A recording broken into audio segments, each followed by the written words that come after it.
వాడు అలా చేసాడు ఇలా చేసాడు విమర్శిస్తారు. వాడి మూలంగా నేను ఇట్లా నష్టపోయాడు ఇట్లా ఉంటాయి.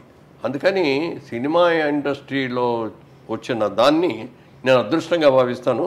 ఎంజాయ్ చేశాను దాన్ని. తర్వాత నాకు అభిమాన నటుడు కూడా చెప్పారంటే నాగేశ్వరరావు గారు. రామారావు కాదండి, రామారావు గారి పౌరాణిక సినిమాలను జానపద సినిమాలు నాకు ఇష్టం. సోషల్ సినిమాలు అన్నీ అంటే నాగేశ్వరరావు గారే నాకు. ఓకే. ఆ రోజుల్లో నాగేశ్వరరావు గారు సావిత్రి గారి కాంబినేషన్లో వచ్చింది సినిమా వచ్చిందంటే అసలు కంపల్సరీగా ఫస్ట్ డే వెళ్ళిపోవాల్సింది. ఓకే. అలా ఉండేది.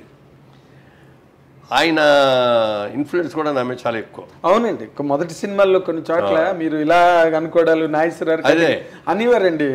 అన్నారు, నన్ను కూడా నా దగ్గర కూడా వచ్చారు. ఏమన్నా నేను ఎప్పుడు ఆయన్ని నాకు ఇమిటేషనే రాదు. యాక్టింగ్ అంటే నేను ఏమనుకుంటానో అది ఫీల్ అయ్యి చేస్తాను అంతే, క్యారెక్టరే తప్ప నేను ఇది చేయలేదండి అని అన్న తర్వాత ఆలోచించి తర్వాత చూస్తే నా సినిమాలో కొన్ని ఉన్నాయి.